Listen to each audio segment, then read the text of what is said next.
On se retrouve pour cette deuxième partie du quatrième numéro de la collection Formula One, la collection de voitures. J'ai coupé tout simplement la première partie de la vidéo car je n'avais plus de piles dans mon appareil photo. Maintenant que j'en ai remis, on va pouvoir continuer à parcourir ce quatrième numéro de la collection. On était resté tout simplement à l'image du haut à gauche qui nous montre la Benetton 193 de Michael Schumacher rentrant au stand pendant les essais du Grand Prix de France en 1993 à Manicourt. En bas à gauche, on peut voir l'image des deux titres mondiaux célébrés par l'écurie Renault en 1995.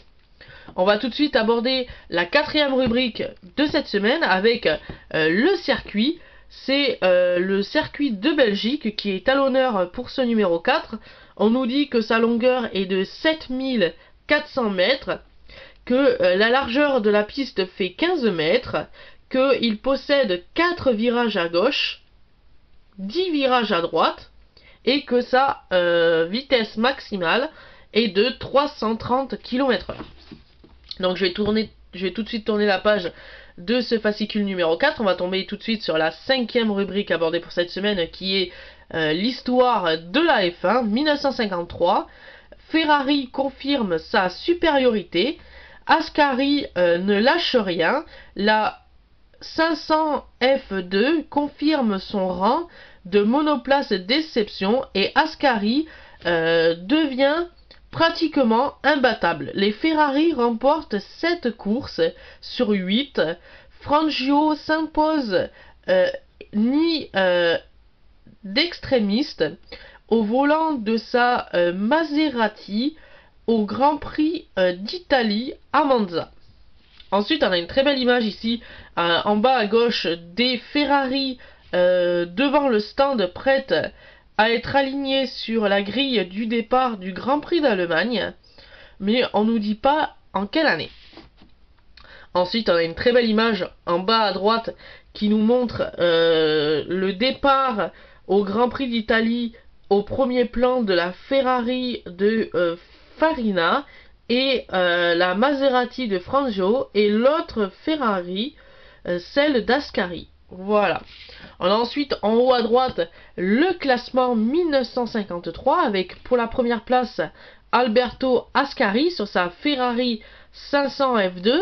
En deuxième place on retrouve Juan Manuel Fangio sur la Maserati A6 GCM avec 28 points. On a pour la troisième place Nino Farina sur la Ferrari 500 F2 avec 26 points. On a ensuite pour la quatrième place Nick Edstone sur la Ferrari 500 F2 avec 19 points. Et pour la cinquième place, on retrouve Lucio Vagliono sur la Ferrari 500 F2 avec 17 points. Et on a justement la très belle image de Alberto Ascari au volant de sa Ferrari 500 F2 en train de faire réparer son moteur par l'équipe technique. Donc je vais tout de suite tourner la page de ce fascicule numéro 4. On va finir avec la cinquième rubrique qui est l'histoire de la F1 avec en haut à gauche l'image de la Maserati de Félix excusez-moi, Benetton devant son coéquipier Tony Rolls, la HMW. Voilà. On a ensuite en bas à gauche l'image de la Ferrari 500 F2 excusez-moi, de Kurt Althoff. Voilà. Ensuite, on a le récapitulatif des deux numéros à venir, avec pour le numéro 5, la Mercedes F1 W05 hybride de Lewis Hamilton 2014, et, eh bien, excusez-moi, la Lotus 72D d'Emerson Fittipaldi de 1972. Voilà, se termine ce fascicule numéro 4. On va tout de suite passer à la présentation de la monoplace de cette semaine. Donc on peut voir la monoplace de cette semaine, c'est la Renault R25 de Fernando Alonso. Donc on voit la Renault R25 de profil. On voit maintenant la face avant de la Renault R25. On voit après la face arrière, alors on la voit pas très bien, mais on voit quand même la face arrière de la Renault R25 et la face du dessus de la Renault R25. Je ne fais pas voir la face arrière de la voiture, tout simplement parce que je tiens à garder ces numéros de la collection sous blister.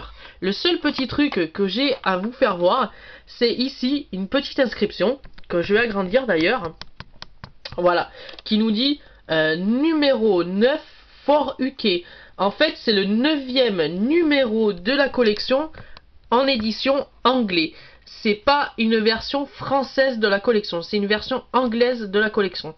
Mais on verra dans quelques numéros, voir si on aura des éditions en français, avec marqué interdit aux moins de 14 ans, réservé qu'aux adultes, par exemple. Là, on ne le dit pas, tout simplement parce que c'est un numéro 9 anglais.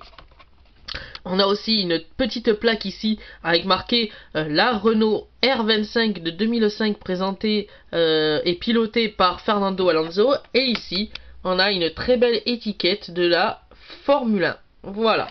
Donc c'est tout pour ce numéro 4 de la collection Formula One, la collection de voitures. J'espère que ça vous aura plu. Et on se retrouve dans 15 jours pour le numéro 5. A plus!